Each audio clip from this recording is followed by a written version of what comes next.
Abre sua Bíblia e eu quero lhe convidar para você fazer assim um desafio para você mesmo. Desses próximos 15 dias, você leia o livro de Atos.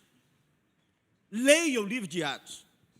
O livro de Atos não é livro de história. Gente, estou sem parar. Eu não sei quem faz isso ainda, de ler a Bíblia assim com aquela preguiça horrorosa. Você conhece o que é uma preguiça horrorosa? Quem conhece? Preguiça horrorosa para ler a Bíblia, levanta as duas mãos. Porque eu assisto um filme de 2 horas na boa. Mas ler 2 horas de Bíblia é brutal para mim. Não sei se para você é. Com 2 horas eu leio o livro de Atos. Menos. Já li com 40 minutos. Acelerado. É lendo para saber. Assim. Entendeu? Então o livro de Atos foi escrito para dizer à igreja que ela não pode se conformar numa vida rasteira. É para dizer para você que há mais de Deus para nós, de geração em geração. O livro de Atos é para que você e eu suspiremos para que essas coisas aconteçam conosco. O livro de Atos é para que você entre dentro do livro e diz: Deus, eu queria ver isso na minha história, eu queria ver isso na minha igreja, eu queria ver a bênção do Senhor sobre nossa vida. Ei, oitava, não fiquem só gostando de culto bom. O culto foi bom, o culto não foi bom. Vamos confessar logo. Você já falou, saindo do culto, o culto hoje não foi bom. Levanta a mão também. E pastor estressado demais. Precisa orar pelo pastor, irmão. Eu já estou melhorzinho. A pandemia me estressou demais. Março, abril, e maio, junho. Eu ficava agarrado nesse celular aqui, querendo saber quanta gente entrou, quanta gente não entrou, cadê o povo, onde é que está o povo, como é que é. Agora, irmão, eu não dou nem mais bola. Também eu intencionalmente relaxei por uns tempos. Nem dou bola. Especialmente um dia que nós estávamos tão encafifados aqui. Sabe o que é encafifado? Isso é lá do sertão, um cara encucado assim, querendo, nós queríamos que subisse o YouTube e fosse para 1000, já tem 800, vamos para 1000. Aí um cara comentou lá no chat: vocês querem números ou adoradores? Eu estou tonto até hoje. Até hoje estou tonto assim, ó. Uma vergonha horrorosa. Então o livro de Atos diz assim: ei, oitava, vem para os meus pés. Ei, oitava, vem para cá. Ei, povo de Deus, vem para perto de mim. Eu quero que você leia. É um desafio. Tem gente que diz assim: ah, pastor, eu desanimo fácil. Duvido que você tenha desanimado de tomar café. Duvido é odó. Duvido que você tenha desanimado de almoçar. Até meu netinho está 2 anos e fala: estou com fome, vovô. Estou com fome. Está demorando, vovó. O menino de 2 anos falando com o almoço, está demorando. Está demorando, vovó. Você podia pegar, vamos pegar? Eu não quero que você faça voto e depois não cumpra, não. Mas faz de conta que você falou assim: ó, eu quero. E eu vou tentar. Tá bom? Levanta a mão só para me orar, para Deus te ajudar a ter perseverança. Senhor, eu quero ler de novo Atos com aquele amor, com aquele coração aberto, querendo, Senhor, aquela manifestação da tua bondade na história da vida de cada família e da nossa igreja. Aí também, Senhor, quem está online, que seu coração foi movido, eu oro em nome de Jesus, amém. Irmãos, então vou dar um passeio ligeiro aqui, do capítulo 3 até o capítulo 8. Capítulo 3, irmãos, é Pedro e João seguem para orar 3 horas da tarde. E a Bíblia diz que havia um coxo ali à porta da Porta Formosa pedindo esmola. Você conhece aquela frase famosa que eles disseram? Qual foi? Quem lembra aí, fala alto. Não tenho...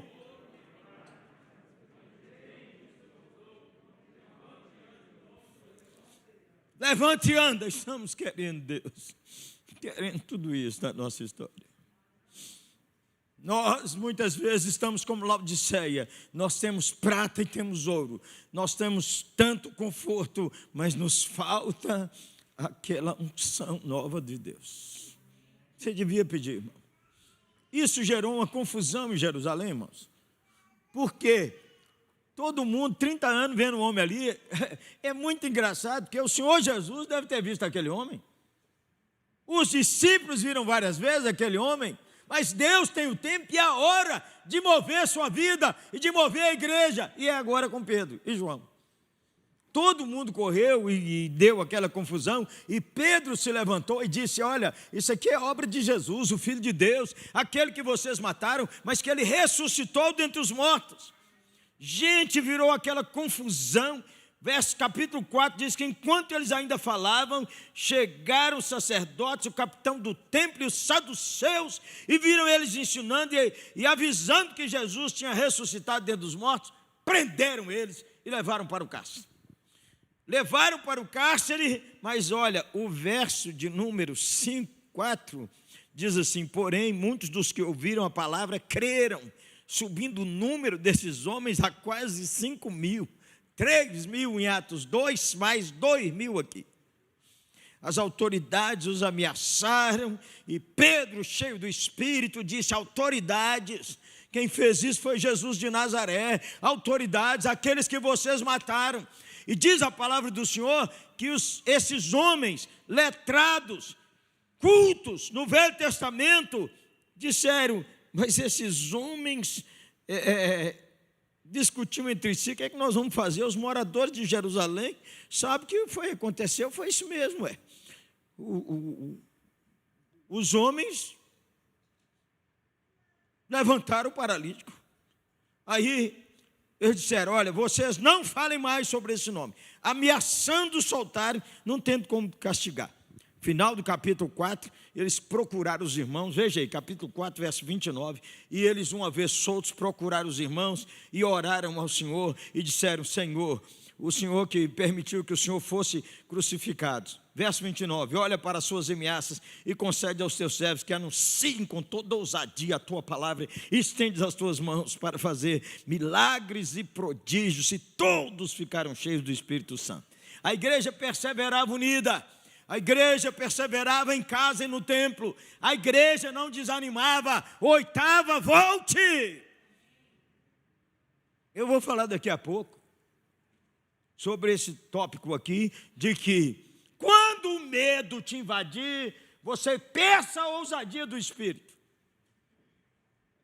Nós não estamos falando de responsabilidade. Nós não estamos falando de responsabilidade. Mas chega de você ficar de casa dentro do medo. Chega de você achar que só a ciência vai consertar a sua vida. Chega! Porque a ciência pode achar vacina. Esses dias entrei num elevador e a conversa ali com a moça, surgiu a vacina da China. Eu falei: se ela sair, menina, eu tomo. Ela disse: eu não tomo de jeito nenhum. Aí a outra que estava lá disse: eu vou tomar todas. A da China, da Rússia, do Brasil, do Paraguai, até o do Paraguai. Antigamente o Paraguai era ruim, né? Agora melhorou muito. Você precisa reabrir seu comércio. Você precisa sair de dentro de casa. Você precisa crer que o tempo da sua chamada é Deus quem define e não coronga.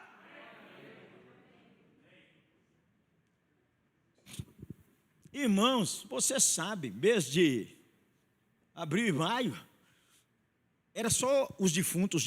Você sabe que na nossa cidade, o prefeito resolveu trazer um terror na cidade, mandando abrir 2 ou 3 mil covas, não sei quanto, só para trazer o terror na mente do povo. Depois ele reconheceu, mas naquele tempo era intencional criar medo na população. E os crentes caíram em tudo isso, porque nós temos que voltar a Atos, irmãos. Urgentíssimo. Os irmãos não oraram para Deus aliviar, não. Olha, não ore para Deus diminuir seus problemas. Ore para você ter força e sabedoria para ultrapassá-los. Todo problema é para te levar para um nível mais alto. Todo. todo problema, todo. E se o Senhor disser que na estação coronavírus 19, Covid-19, a estação que Ele vai me promover, promovido estarei, glórias. Irmãos, nós somos de Jesus, irmãos. Nós somos de Deus, irmãos. Nossa vida está nas mãos de Jesus. Os irmãos sabem, eu já contei isso várias vezes, eu fiquei naquele estresse horroroso de abril e maio, quando um amigo meu de 42 anos em Campinas, passou mal, o menino, deputado federal, 10 horas da noite passou mal, logo em seguida deu entrada no hospital, 2 horas da manhã estava morto, 2 da tarde estava enterrado, meu Deus.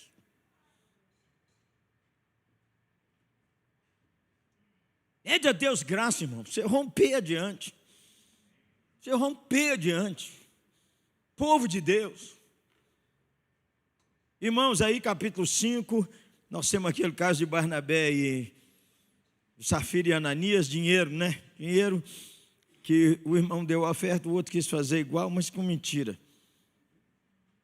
Agora, capítulo 5, verso 12. Muitos sinais eram feitos pelas mãos dos apóstolos e todos costumavam reunir de comum acordo no templo de Salomão e aumentava mais e mais o número dos crentes, uma multidão de homens e mulheres, a ponto de levar os enfermos até pelas ruas e colocarem sobre os leitos e macas, para que a passar Pedro, ao menos a sua sombra, se projetar sobre ele. A Bíblia não diz que Pedro falou, põe o doente na minha sombra.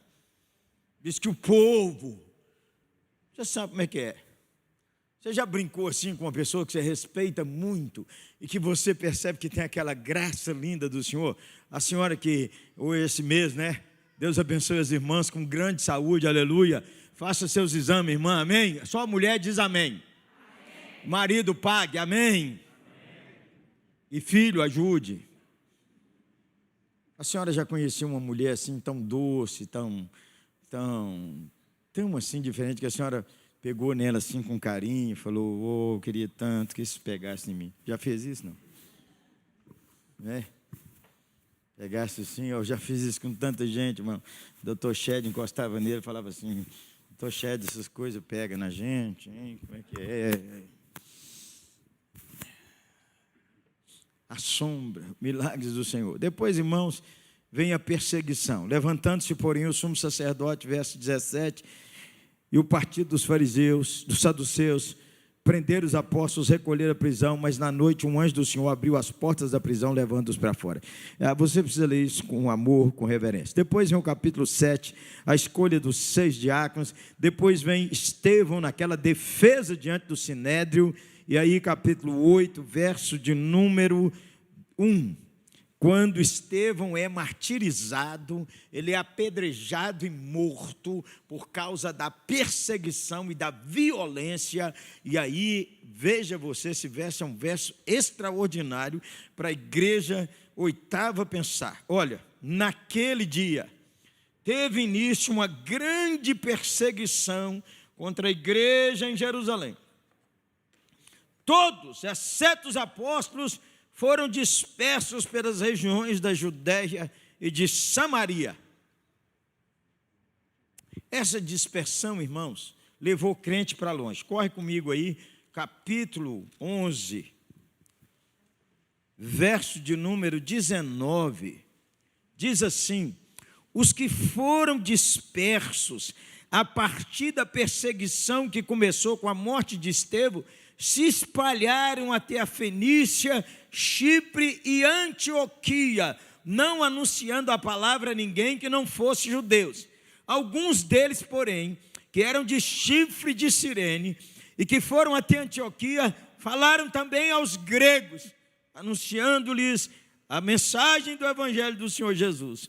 A mão do Senhor estava com eles e muitos crendo se converteram ao Senhor. A notícia chegou a Jerusalém e eles mandaram Barnabé para ver como é que arrumava aquela igreja agora tão complicada com judeu e gentio. É uma coisa linda.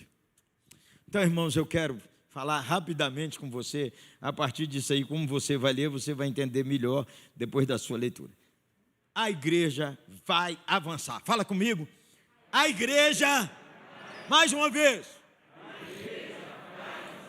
Ninguém da oitava diga, 2020 foi ruim. Ninguém. Nós cremos que a Bíblia diz que é Ele que controla o tempo e as estações.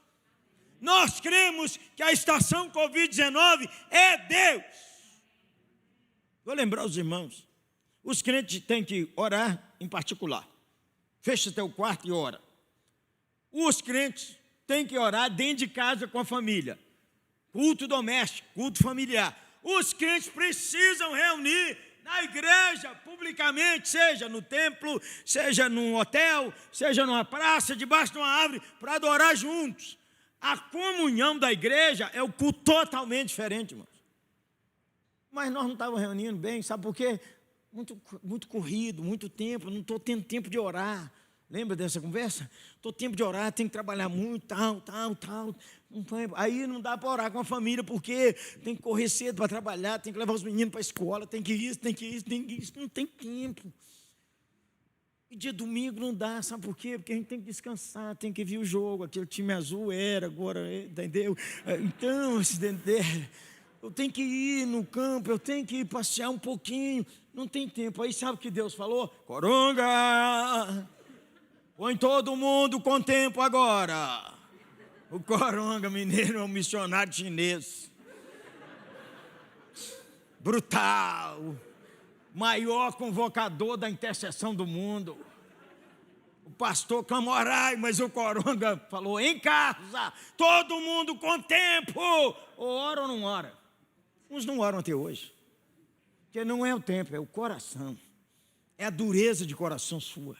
E agora que está começando a voltar, você relaxou de novo. Não é tão perigoso assim, porque o negócio do coronga a gente tem. Aqueles crentes que estão com medo de tudo. De tudo. Você lembra, né? Alguns de nós já melhoramos, porque antes lá em abril ou maio, a gente ia para a rua, chegava, tirava a roupa toda, porque o bicho estava agarrado em algum lugar. Quem passou essa experiência, levanta a mão. Menino, é todo mundo. Eu falei, Claudinha, pelo amor de Deus, como é que lava tanta roupa aqui em casa? Tem que lavar. Aí, irmão, o tempo foi passando. Hoje nós temos que ter cuidado, porque uns que não estão nem aí. Já conhece uns que não estão nem aí. Meus vizinhos ontem fez uma festa de casamento à beira da piscina. Rolou o pagode a noite inteira, e maravilhas, e parará. Deus te deu tempo. A estação do corona foi linda. Sabe por quê? Está todo mundo debaixo, diante de Deus, de uma palavra que é: você não tem desculpa. Se você não tratou de sua saúde, a culpa foi sua. Se você encheu de macarrão, se você encheu de bolo, se você engordou 10 quilos, a culpa é sua. Não é porque não tinha tempo, a culpa é sua. Você não orou, você não buscou a Deus, você não telefonou para os irmãos, a culpa é sua, porque você teve tempo, se agarrou só na série.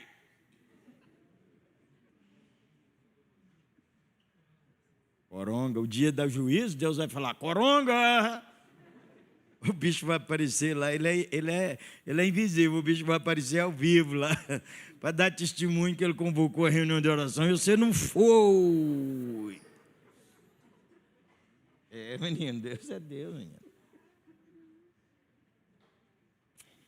Então vamos lá.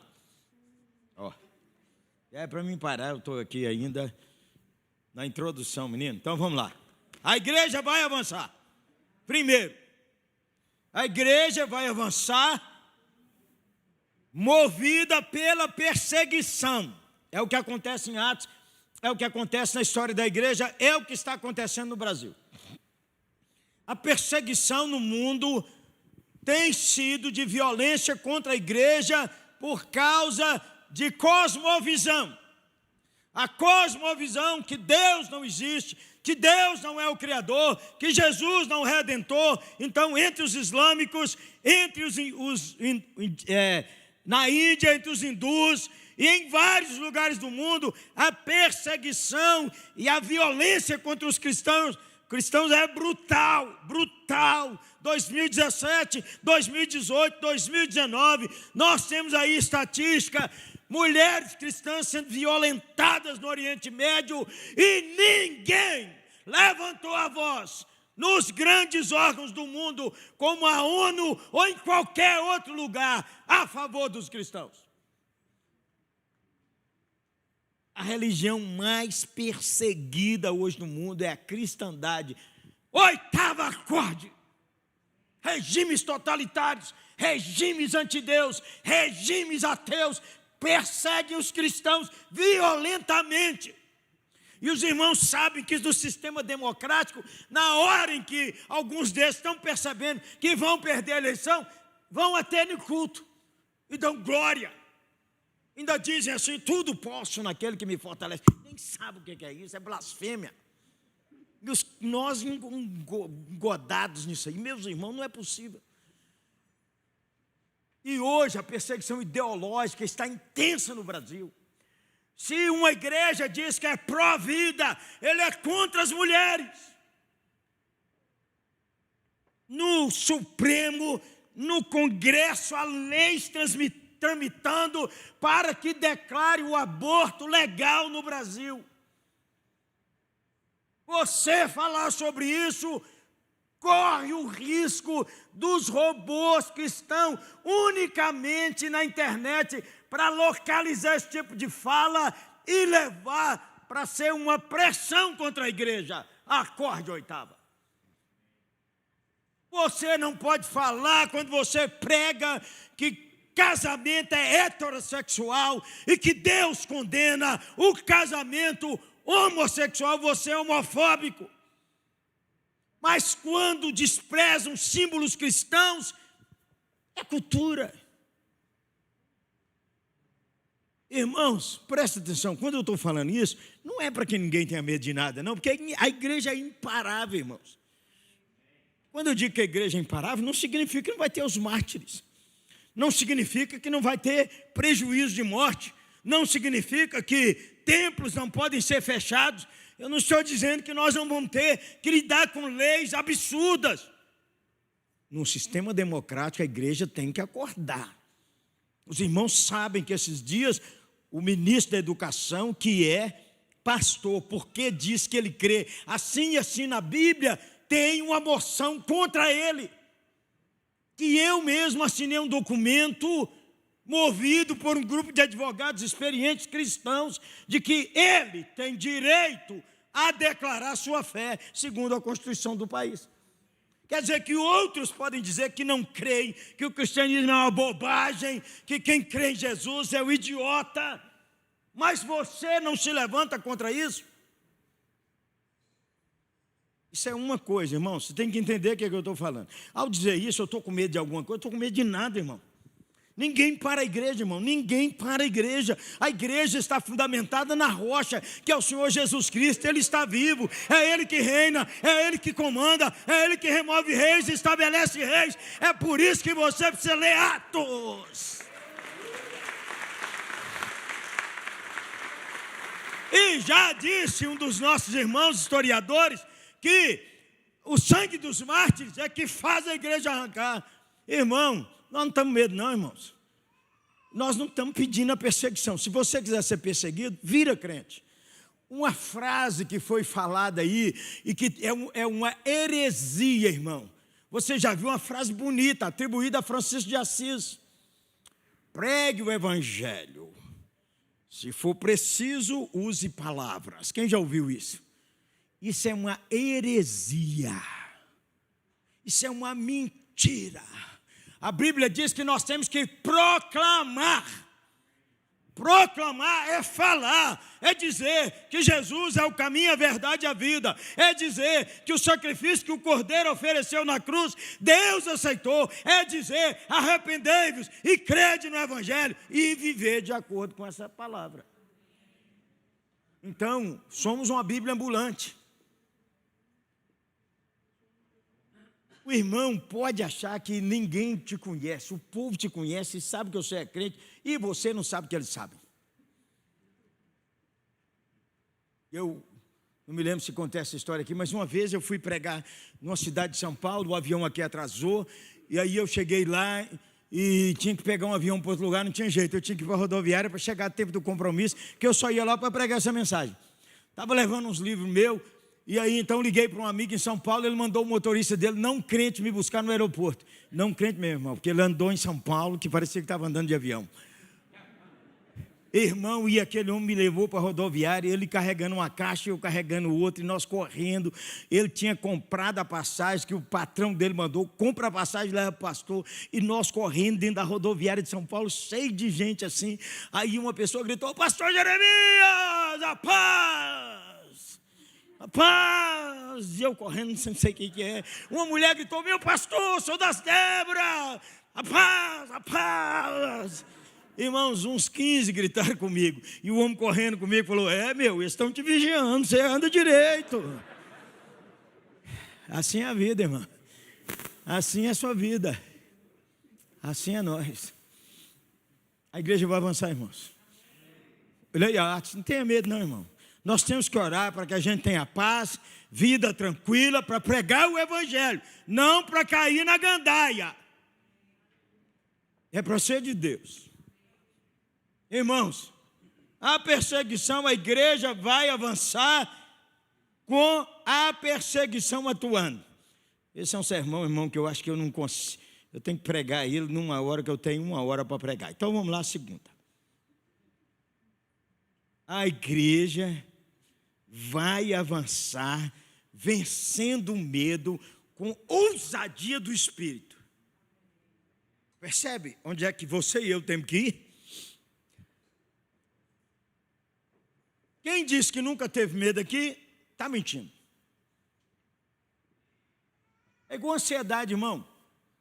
Quem nunca teve ansiedade aqui não é gente, é robô. Seu algoritmo está lá, ó. Aí tem a ansiedade, que é doença. A química da sua cuca não está funcionando bem. Tem que ir no médico. A pessoa me escreveu dizendo: pastor, eu tenho uma pastora que está com síndrome do pânico, pensamentos suicidas. Um pastor, colega dela, disse assim: ela não tem Deus. Eu falei: então leva no psiquiatra, que o que falta de Deus na vida dela, ele vai dar. Que é um remedinho para controlar aqui, ó. Vai ajustar. Não é? Eu já falei com os irmãos. Que um dia desse eu falei com o irmão: pastor, vai lá, irmão, toma um remédio para você dormir. Não toma um remédio para dormir. Porque crente que é crente não toma remédio para dormir. Falei: maravilha. Vamos aplicar seu princípio. Você vai operar dentro de 2 semanas, não é? Sim. Fala com o médico lá. Crente que é crente não toma anestesia, pode rasgar.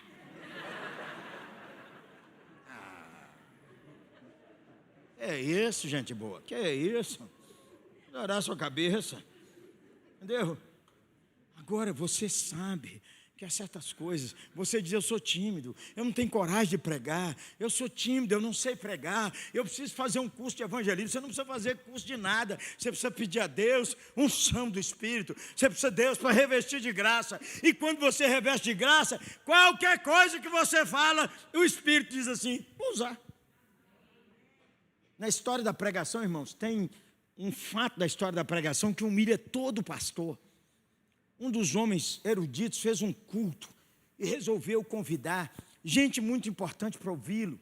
E falou com a igreja para convidar. E ele convidou o advogado mais importante da cidade e falou com ele assim: o senhor vem, doutor? Vou. E ele disse assim, orou, pediu a igreja para orar. Aquele homem convertendo ia ser um sinal na cidade. A igreja veio, irmão, trouxe os convidados, e o pastor pegou aquela mensagem linda. Quando ele fez o convite, muita gente veio, mas o amigo dele lá, o advogado, não veio. Ele falou assim: irmãos, se algum visitante está ao seu lado, pergunte a ele: quer entregar a vida a Jesus? Quando ele olha lá, irmão, perto do advogado, tinha aquele irmão que era chamado bobinho da igreja. Ele só viu que o irmão falou alguma coisa, o homem fez assim. E saiu e foi embora. Eu pronto, não sei porque que aquele homem foi sentar perto daquele irmão. Toda família tem um bobinho. Espero que não seja você. Mas toda tem. Fala nada com nada. Passados uns 2 domingos, irmão, o advogado chega na igreja com a Bíblia, falando, pastor, meu irmão. Minha irmã? Como é que foi isso? Falou, não, foi naquele culto. Aí o pastor, como todo pastor, né? Falou, brutal, menino. Aqui é nós. Aí ele disse, olha, o senhor pregou muito bem, muito lindo, que palavra linda. Mas não foi o senhor. O senhor sabe aquele, quando o senhor pediu para a pessoa perguntar, tinha um senhor assim, perto do meu lado, muito simples. Ele disse, o senhor desculpa, aqui a gente nem dá muita bola para que ele fala, não. Eu sei que o senhor saiu, logo ele falou, pois foi ele. Quando o senhor mandou perguntar, ele cutucou assim em mim e falou assim, seu Zé, o senhor quer ir para o céu? Eu falei, não acredito no céu, não acredito no céu, não quero saber de céu. Ele falou, então vai para os quintos dos infernos. Hoje eu fui embora para casa. No dia seguinte, quando eu fui tomar banho, o chuveiro disse água gritando, vai para os quintos. Vai para os quintos dos infernos. Quando eu ia comer, que ia mastigar, a comida gritava na minha boca, vai para os quintos dos infernos. Eu ia digitar lá na minha máquina, aí eu batia, eu estou acostumado a bater aquilo. Quando eu batia, as teclas gritavam, vai para os quintos dos infernos. Um dia eu falei, eu não quero ir para os quintos dos infernos. Então eu me converti assim, meu pastor, é Deus. Aleluia! Tem graça de Deus para nós tudo. Vença seu medo, vença sua fraqueza, prega o evangelho, fala de Cristo, declara que o Cordeiro vive, irmão. E pronto, outro dia eu continuo. Luizão com a ceia, toma Luizão. Ô irmão, Deus te abençoe, hein? Quando o Luizão chega aqui, nós vamos começar uma campanha de vacinação agora em novembro. Sabe o que é, irmãos? Nós vamos fazer online a vacinação contra o vírus da incredulidade. Eu quero que você ajude, que você participe. Nós vamos mostrar à igreja, nós estamos em pleno oportunidade. Você pode falar com o pastor Eduardo, irmãos, nós queremos, com a graça de Deus, cada crente da oitava, pôr os seus parentes e pregar o evangelho. Irmãos, leia Atos, irmãos. Sua alma vai encher de esperança. Porque lá diz assim, esses homens são iletrados. Eles não sabem nada. Mas aí eles disseram, eles estiveram com Jesus. É isso que eu quero da oitava, irmãos. Que a oitava esteja com Jesus. Que a oitava esteja perto do Senhor. E perto do Salvador, moça, você, homem, mulher, perto do Salvador. Andando perto de Jesus, irmão, sua vida vai revestir de uma graça que você não sabe, mas ela vai fluir através de sua vida. A Bíblia diz que o coração alegre torna o rosto feliz. A presença de Jesus, irmão, muda todos nós. Amém? Vamos orar por isso? Você podia orar e falar com o Senhor, ô Senhor, eu quero isso. Estou orando, irmão, para Deus ativar seus dons espirituais. Alguns irmãos, quando jovens, foram cheios do Senhor.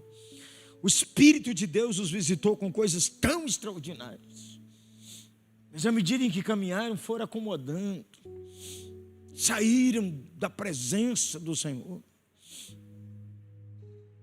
E você que nunca esteve lá, esse é seu lugar. Esse é o lugar para dizer a Deus, eu quero. Há mais de Deus para nós, irmãos. Senhor, nós oramos aqui pela nossa congregação, pelos que estão online, pelos que estão na galeria. Senhor, eu clamo ao Senhor para que nesse outubro, Senhor, haja uma manifestação tão linda do Espírito Santo na casa de cada um de nós, no meio aqui da igreja. Senhor, eu quero que o Senhor visite as crianças, Senhor. O Senhor derrama do Espírito Santo sobre as crianças, sobre os juniores, sobre os adolescentes. Senhor Jesus, nós lemos na Tua palavra Alguns de nós já teve esses dias tão lindos na sua história. E nossa igreja, Senhor, tem história tão bonita da manifestação da presença do Senhor, trazendo santidade, fervor espiritual, reconciliação, cura divina. Senhor, pessoas voltaram a chegar aqui, Senhor, nesse prédio, trazidas pelo Senhor, sem ninguém convidar. Já temos notícia desses tempos que o Senhor está restaurando na igreja. Abençoa a igreja, Senhor, abençoa os irmãos online. Concede, ó Espírito Santo, aquela unção renovada sobre a igreja, em nome de Jesus. Muito obrigado por estar conosco, assistir esse vídeo. E eu quero lhe pedir duas coisas. Primeiro, dê o seu like, gostei. Segundo, compartilhe esse vídeo. Peça a seus amigos para se inscrever no canal da Oitava. Amém? É bênção para você, para os seus amigos e para nós também. Um abraço, hein?